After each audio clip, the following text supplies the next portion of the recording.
Simran, you've had such an exciting journey. So talk to us a little bit about the transition from being a lawyer into becoming a writer-producer in Hollywood.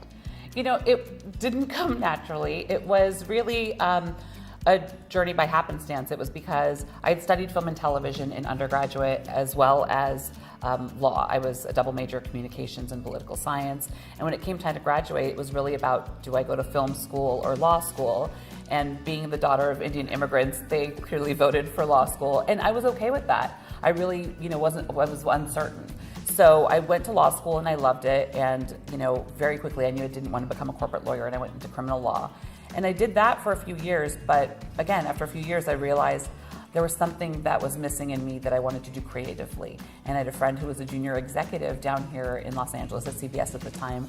And he said, come on down. He's like, let me pass your resume to someone. And he did, and I got a job as an assistant, and I took it. And it was really a leap of faith. It took like a huge 75% pay cut, and I went to become an assistant, and I was answering phones and, fetching grilled cheese, and I could not have been happier.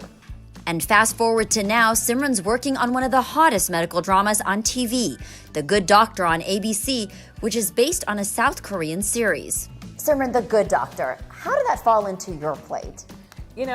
Nothing in this town falls into your plate. To be Thank you for clarifying that.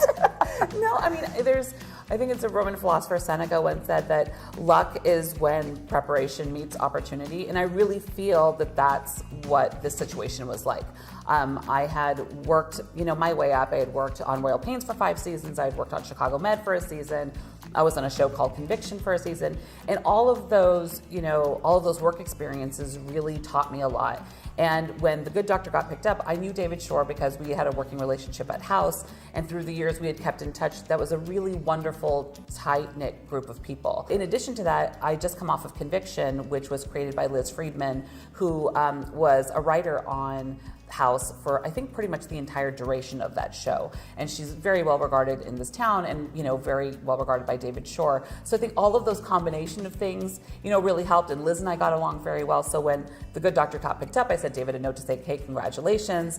And then I reached out to Liz and I said, hey, David, his show got picked up. Would you mind putting in a good word? And she said, I reached out to him weeks ago. So it was just really sweet. And so I was able to go talk to him because the pilot really moved me. It was so beautifully written, and he is really a master craftsman when it comes to complex characters and really, tapping into the humanity of people, and and so for me to get the opportunity even just to talk to him about the pilot and just to say, hey, I loved it and I would love an opportunity to work for you, and then for him to say yes, it was amazing. What is the hardest medical term that you've had to learn or pronounce or research into? In every script, we have a pronunciation key.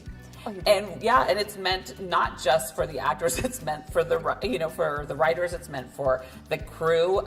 And then in addition to that, we'll have our doctors kind of speak into it and send it to us, because sometimes everybody's on set and the director's like, I don't know how to say that. And then sometimes we're all listening to it, like, how do you say that again? It's very complicated, so everybody needs a pronunciation key. And are we looking into a season 3? Fingers crossed. We're still waiting for ABC to give us the official pickup, but we're very hopeful. So how does the mother of 2 stay inspired when it comes to writing? I really like to write in coffee shops, which seems odd because it's loud, but I take, my Bose headphones and I sit there and I love to write in that environment. I really love to listen to music when I write, which to some people is distracting. But, I'll put on Adele or I'll put on Lorde and I'll just listen to a soundtrack. I listen to Hamilton all the time on repeat. But I just, I find that inspiring. And then I like to write at the office as well, especially if I'm writing on a show, if I'm part of a staff. Because for me, I like to be in that environment. A lot of times I'll think of a question about a character or a storyline, or, did this happen in the episode before? Or is somebody writing something in the episode after? So I like to have that access to the other writers that, I'm working with. As a South Asian writer, what do you hope to see more in Hollywood, or what would you like to bring to the table? I think that I would like to see more of South Asian members of all parts of Hollywood. I really think that means behind the camera, in front of the camera, studio and network executives, casting directors. The more you have players, like you said, in the hiring positions, that you will see them in front of the camera as well. I think it's correlative. It really has that. You'll have that positive relationship. What about when it comes to making it in Hollywood?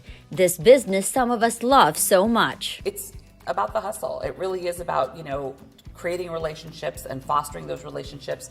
I think for writing, there are a lot of wonderful writing programs that people apply to. A lot of people don't know about them. You can go to the Writers Guild website and find them, but like all of the major networks, CBS, ABC, NBC, Warner Brothers, Nickelodeon, all at Fox, they all have writing programs which really focus around trying to amplify diverse voices. And they are meant to find people who are not affiliated with anybody yet, who don't have representation, who are not, associated with anybody. They really are looking for new voices. Simran also loves checking out food spots, so I asked her about any recommendations. Well, one of the most recent places I went to, which I love, which is over in Highland Park, is a place called Hippo. And it's fantastic. I mean, melt in your mouth pasta is just really fresh farm to table. I mean, and I eat everything. I eat meat. I don't eat meat. And the majority of the dishes that one night that we just happened to eat were primarily vegetarian, and it wasn't by choice, but they were fantastic. Really appreciate the opportunity to be here, and I really want to, like I said, encourage the South Asian community to come to Hollywood, to, if this is a passion of yours, if this is a dream of yours, to really pursue it. I think there's space for everybody, and I really feel that, I always think about that, like when I see other women and I see other, South Asian talent or people who want to come out, like I'm always someone who's like, people will call me and my dad will say, hey, this person wants to try to be in Hollywood. Do you mind having coffee with them? And I always say yes, because I remember being here, not knowing anybody and not, and so for me, it's always like, you want to pay it forward. And I feel like I really believe in that adage of like, a rising tide lifts all boats. Like, let's do it. Let's bring more. Well, Simran, I've not seen an Indian reporter on the show yet. I mean, what if you are the writer for the show? I mean, could I pull any favors here? Listen, if there's a season 3, if I come back for a season 3, okay, I can see what I can do. See, it's all about friendships.